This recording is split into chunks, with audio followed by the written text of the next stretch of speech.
Everyone, it's Emily Fox. Today's video is going to be my August wrap up. So I'm going to be sharing reviews of all the books that I finished this month.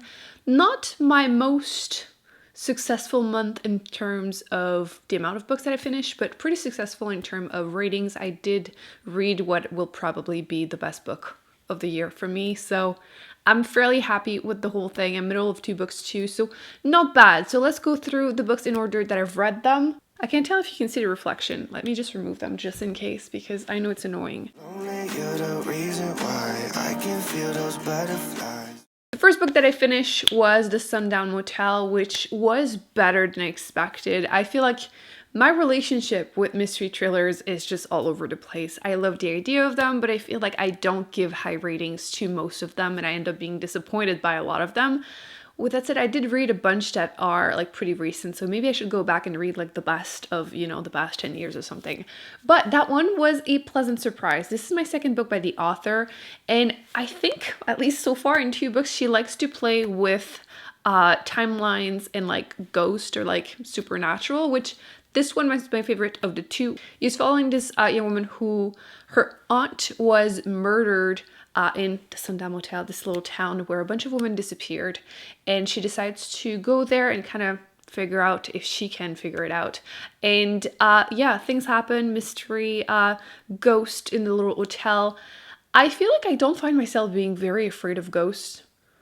Ever since I've heard someone say that, if ghosts were a real thing, like everyone would be dead.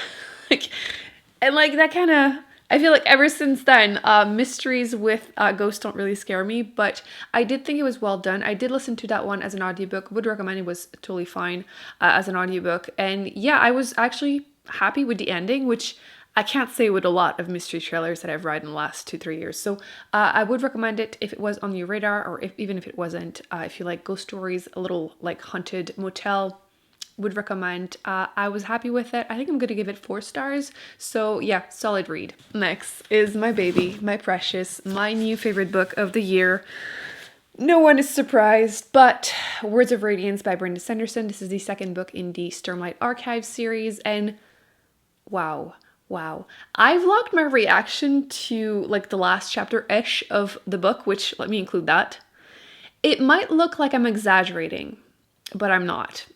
If you have read this book, you know, obviously I will not be spoiling this, but adult fantasy series, this is his best work, his most recent work, and I love it. I kept it for like last, just because I knew it was probably going to be the best one. I just wanted to read everything else beforehand. I am planning in September to post like a beginner's guide to Brandon Sanderson because I know it's super overwhelming. He has a million books, so I'm going to go through all of the ones that I've read, letting you know my thoughts and where you should begin, or you can begin if you are interested. But yes, this was amazing. I mean, it's 1,000 pages. It took me forever to go through it, and I don't mind. I loved it even more than the first book. I feel like usually his weakness in his stories is definitely not the magic system or the world building or his endings.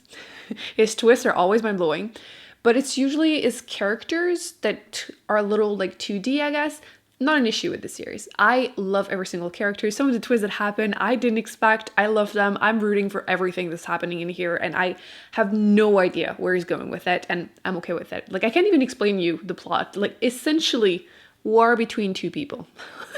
Like, that's the biggest summary, but the magic system is so intriguing. I can't wait. I have book 3 and 4 on my shelves, which I will be reading, but I'm trying to stretch the whole thing because book 5, which is the final book in the first part of this series, is coming out in 2023. So I want to like space them out a little bit so I can just, enjoy them and not have to wait for book 5. But soon. I will crack soon because wow. Oh, I can't wait to see like what happens with everything. I have, again, no idea where it's going, but it's amazing. I love it. I had finished this other one first, but apparently I was too excited to talk about this one, the Unhoneymooners, which I ended up doing a spoiler vlog. If you are interested, until like midpoint, it's kind of spoiler free, and after that, I discuss more of about the stuff that happens in here.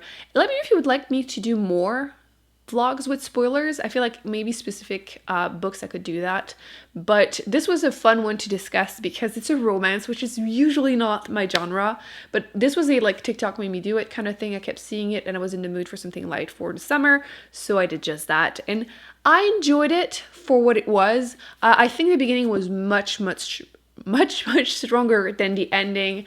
I feel like romances, it's not even just the secondhand embarrassment that I do get very easily, but my issue is that I really struggle to root for a romance whenever I feel like it's kind of toxic and I can't support it. I feel like I can't be into it. You're not going to find me giggling. Like, you're going to see me being mad, which kind of is what happened with that vlog.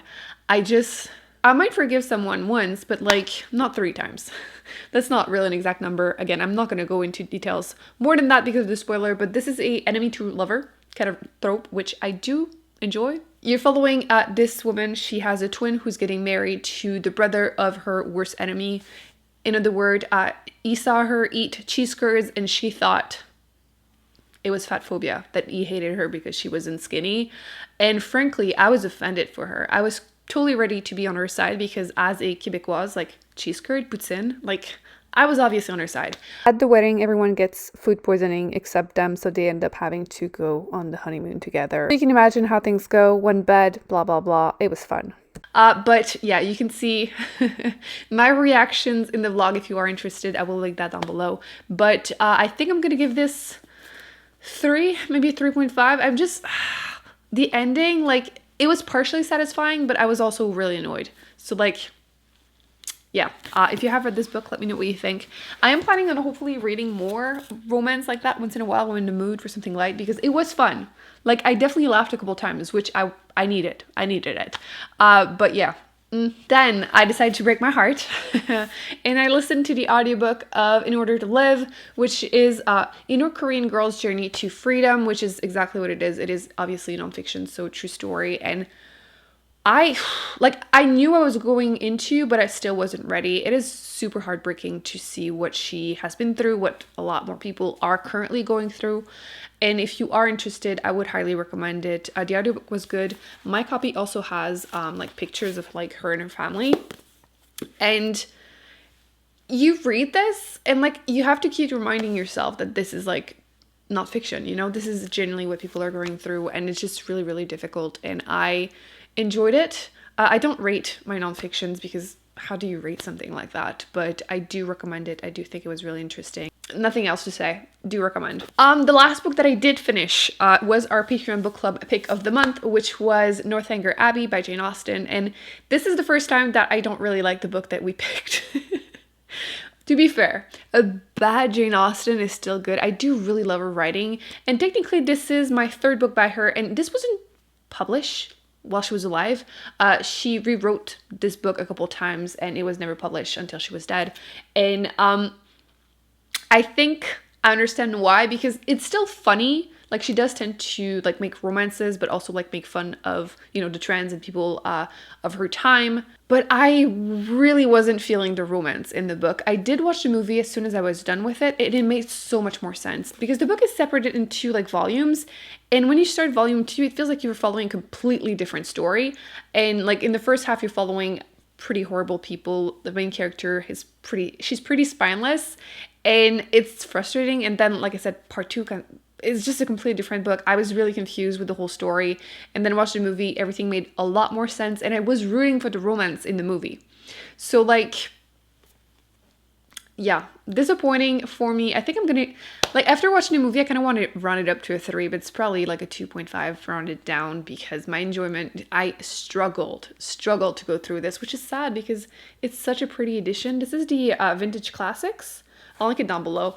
I love them because I have all of her books in that edition because the inside is the cover of a different book. So this is the cover for like Emma, for example, and it's so pretty. I even posted a picture on Instagram. It is so pretty. So yeah, I guess it's a silver lining. It's gonna look pretty on my shelves. But yeah, the book per se, I would say, unless you're super interested, you can probably just watch the movie. I thought it was better. So let me know if you have read the book and watched the movie, how you feel. But yeah, reading the book, I was really not into Henry, like, at all. So Now, let's talk about the books that I am currently reading. Actually, quickly, I do my like DNFs quarterly, which is not due until the end of September. But I did want to throw out there that I did start Jade War, which is book 2 in the Greenbone saga. I really like Jade City. I read it earlier this year. We read it actually in the Patreon book club. And I decided to get book 2 from the library. I decided to grab the audiobook Mistake. That's why I'm throwing it out there. If you've seen it pop on my Goodreads and then disappeared, that's because the audiobook was just the wrong choice for me. There was a bunch of characters and like I was used to reading them and then hearing them, I got confused. So I will still read this, just not now. I'm waiting for the ebook or maybe I'll just buy the book. So yeah. Now, let's go to the books that I'm currently reading. There's a few, but let's talk about 2. The first one is The Wise Men Fear by Patrick Rothfuss. This is the second book after The Name of the Wind that I read last year. This is the continuation. I have been dying to read this. It is a scary, scary book, also 1,000 pages. And after like reading these, I was a little bit slumpy-ish. But this is really enjoyable so far. I'm like 270 pages into it, so I'm really not as far as I thought I was going to be at this point.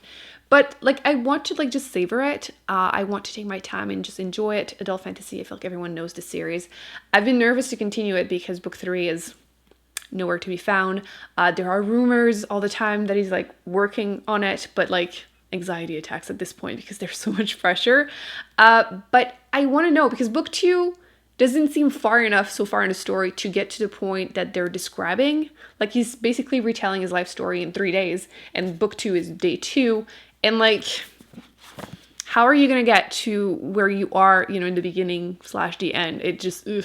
Anyway, we'll see. I have been warned that there's like a chapter. I think there's something that happens. Let me know if you know exactly which chapter so I can like feel my reaction because everyone has been telling me that I'm going to have a really strong reaction to something that happens in here and I still have no clue. So, yeah, I'm a little worried, but so far I'm enjoying it. So we'll see. I'm currently listening to the audiobook of Hench, which the end of the year is approaching. Emily had a little bit of anxiety realizing that, you had some reading challenges for this year. Where are you at with those? Not far. This one specifically for the Goodreads reading challenge where I tried to read all the winners and like some nominees for each categories. And this was in the sci-fi section. Do not remember ever knowing what it was about. Did I even ever know? I don't think so. And I put it on my library waiting list like 8 months ago. And I grabbed it because I didn't have anything else to listen to. And I now know that it's about superheroes, or actually supervillains. You follow this woman who hasn't been very lucky. She's in need of a job. And you can work for supervillains, also superheroes, but supervillains as a hench, which is basically, you know, you work for them. And she's just doing like admin stuff. And one day she ends up doing more. Not really her decision. And she's stuck in the middle of, you know, everything that's going on. And the beginning was actually really, really strong. I was very pleasantly surprised, like a strong 4 at least. I feel like I'm currently at 75% into it. It has slowed down. So I'm probably like a 3.5 right now. And the ending will determine if it's like a 4 or, you know, a 3 on Goodreads. So we shall see, but I'm so far enjoying it. I don't really recommend the audiobook because the voices that the narrator makes for everyone except her own voice, annoying. But I'm gonna, you know, push through and just finish it. But overall enjoyable. I haven't read that many books about superheroes and I know a lot of people are looking for more, so pick that one up, even though I'm not done with it. So as you can see, not a bad month for me. Let me know in the comment section if you have read any of these, what your thoughts are on them, and what was the best book that you've read this month. Because I mean, I found my new favorite book, you know, it's pretty solid reading month overall. Let's just hide this one. And, but even then, the movie made it worth it. So yes, I'm really excited for September because I mean, I need to finish this one. I'm excited. And I will be picking up a bunch of mystery thrillers. I will vlog some of them because why not? And yes, let me know if you want to see more like spoiler included reading vlogs that include spoilers.